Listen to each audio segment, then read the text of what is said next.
Mr. Speaker, I am pleased to rise and to provide members with an update of the 2006-2007 budget address. Members will be pleased to know that as budget speeches go, my remarks today will be relatively brief, and for good reason. The budget I am tabling today includes the exact same spending commitments with the exact same timelines as the one I tabled on May the 9th.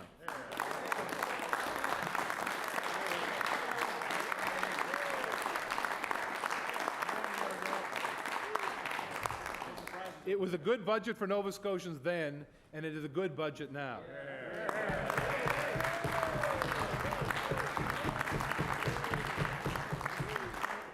It's good for seniors and students, it's good for families and taxpayers, and it's good for our economy. An economy that continues to create quality, full-time jobs and generate new revenues. Revenues that we are reinvesting in programs, services, and targeted initiatives that will enhance Nova Scotia's economic growth and social progress.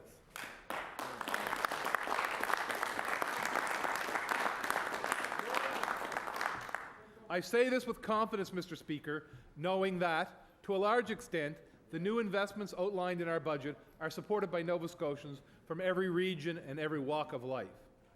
Nova Scotians who gathered in church basements, Legion halls, schools, and community centres to advise us on how we could strengthen our economy and more appropriately respond to the needs of our seniors and our students. And we listened. And we responded with a budget that does just that. Mr. Speaker, I am not going to reiterate all of the items referenced in my earlier budget address. I do, however, especially for the benefit of new members of the House, want to put things into context and briefly speak to the highlights of our budget. First and foremost, it is balanced. Hear, hear.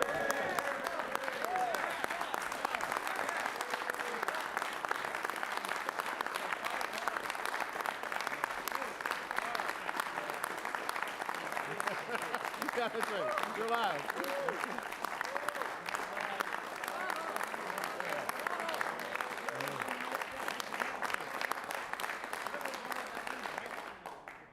In fact, it is Nova Scotia's 5th consecutive balanced budget, an achievement that has eluded many other provinces. It is a budget that projects a healthy surplus of $73.5 million that will go directly to the debt. This will further bring down our net direct debt to GDP ratio, which has already dropped by more than 10 percentage points within the past 6 years, from 48.7% in 1999-2000 to 37.9% this year. Clear progress and a clear signal to Nova Scotians and to our creditors that as each year passes, we continue to put our fiscal house in better order.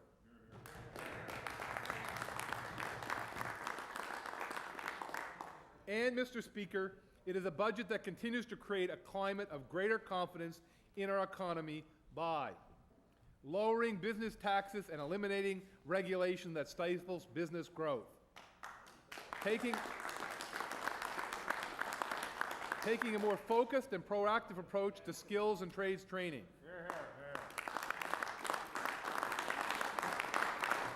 investing more dollars to promote tourism and to further support our growing arts and culture sector.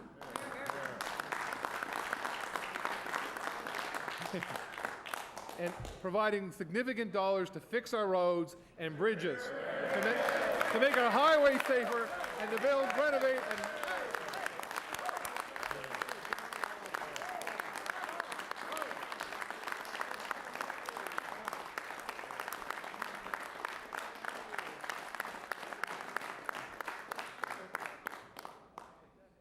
and we will build, renovate, or modernize our schools and our hospitals. It is a budget that will help tens of thousands of Nova Scotians better cope with the costs and the pressures of day-to-day life. It rebates the provincial portion of the HST on home energy costs and raises the basic personal exemption so all Nova Scotians pay less tax and thousands pay no tax at all.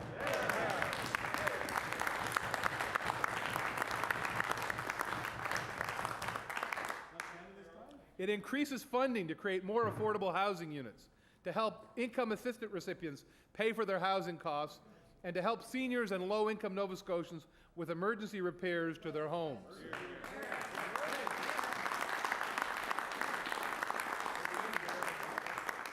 It ensures that the $1,200 federal child care benefit helps young parents and their children to the full extent. And it kickstarts our commitment to create 1,500 child care spaces. We will be providing ongoing additional funding of $4.7 million a year to child care in Nova Scotia. That is part of a 10-year child care strategy.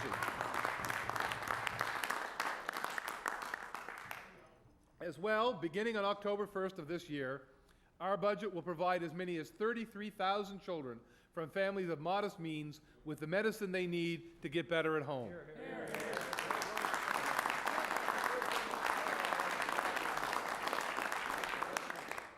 Our children's pharmacare program will not only reduce the emotional stress and financial pressure on thousands of Nova Scotian parents, it will provide the added benefit of reducing unnecessary and costly emergency room visits. And next year, we will complement our children's pharmacare plan with the introduction of Atlantic Canada's first Working Families Pharmacare Plan.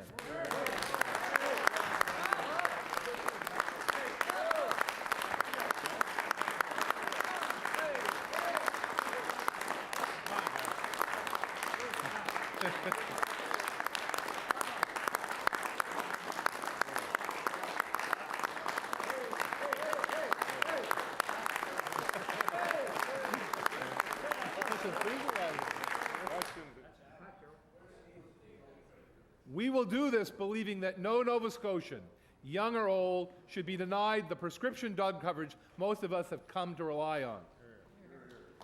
Mr. Speaker, our budget not only contributes to a more vibrant economy and provides assistance to individuals and families in need, it provides significant new resources to help our children learn better and to live better. It commits an additional $20.2 million to implement the next steps in our Learning for Life 2 plan. In addition, it sets new dollars to support both students who excel and those who are at risk by introducing the International Baccalaureate and Opportunities and Options programs into more schools.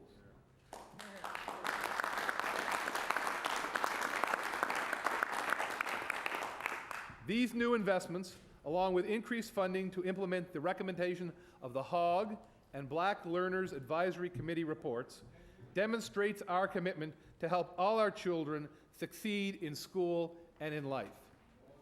Mr. Speaker, we also want all our children to grow up healthy and to stay healthy. That is why we are more than tripling our Healthy Living tax credit, hiring more physical education teachers, increasing the funding for teen health centers, and stepping up our efforts to make our children more aware of the consequences of smoking, alcohol and drug abuse, and risky sexual behavior.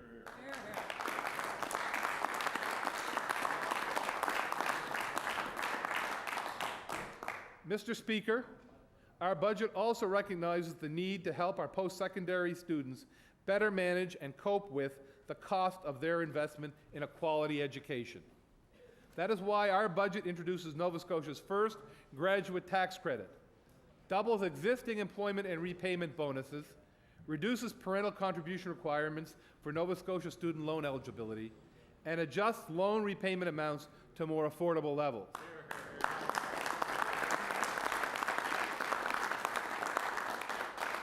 We know the value of a post-secondary education. We know that the costs are too high. We know that we have a responsibility to young Nova Scotians and their parents and to the future prosperity of our province to do everything we can reasonably do to make a university or college education more affordable for our students. Mr. Speaker, beyond the need to support young Nova Scotians in getting the education they need and deserve, is the need to provide older Nova Scotians with the care and support they deserve and need. And what seniors have told us they want and need most is the assurance that they can live as independently as possible for as long as possible in the comfort of their own homes. That is why our budget commits an additional $16 million this year to implement Nova Scotia's first continuing care strategy.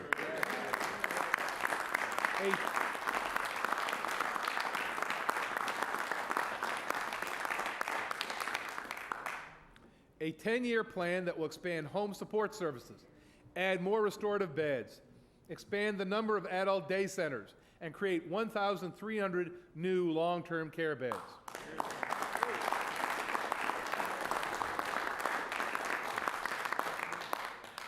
Mr. Speaker, members will note that every spending commitment made on May the 9th is being made again today.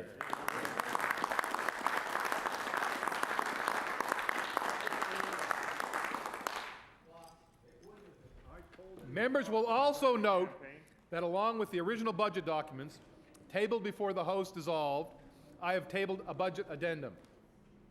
Simply put, it is provided to give members and all Nova Scotians the latest and the most precise information on the minor changes that have occurred to our economic assumptions and revenue and expenditure projections since the budget was first tabled. In fact, when all the most recent economic forecasts and revenue and expenditure projections are factored in, we are projecting a small gain on the positive side of the ledger of $1.6 million.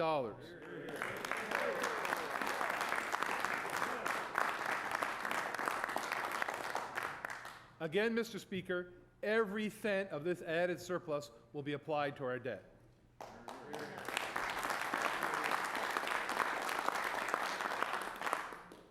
Mr. Speaker, I want to briefly mention an issue that members have been hearing a lot about in recent days, namely equalization.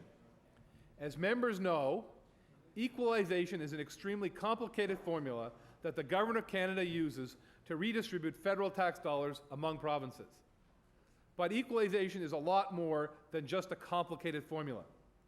It is the federal government's constitutional commitment to you and me, every Nova Scotian and every Canadian, that says we are entitled to receive reasonably comparable levels of service at reasonably comparable levels of taxation.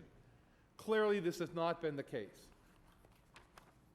And clearly, the federal government and all the provinces and territories face a very difficult challenge in reaching consensus on what is a highly contentious and extremely important issue. As a government, we expect and will insist that any changes to the equalization formula be fairly applied and that they do not create an even greater fiscal imbalance between and among the provinces, and that they honor Ottawa's constitutional obligations to Nova Scotians. Beyond addressing equalization, the Government of Canada has the added obligation to address the broader issue of fiscal imbalance between the federal and provincial governments. An imbalance the new federal government has acknowledged exists and has promised to fix. To this end, Nova Scotia will be calling on Ottawa to provide adequate, predictable, and long-term transfers, and to recognize that the provinces have differing fiscal capacities and different expenditure needs. Mr. Speaker, in putting our budget together, we made the best possible decisions, based on the best information and in the best interests of all Nova Scotians. Our budget takes steps to ensure Nova Scotia continues to create quality, full-time jobs in every region of our province. It will relieve the financial pressures and emotional stress facing many Nova Scotians struggling to heat their homes, to raise their children, or to care for an aging parent. And it positively responds to the issues that are of most concern to most Nova Scotians. Timely access to health care, clean air and water, a first-class education for our children, better roads, and safer communities. It was a good budget for Nova Scotians on May 9th, and it still is today. Thank you very much.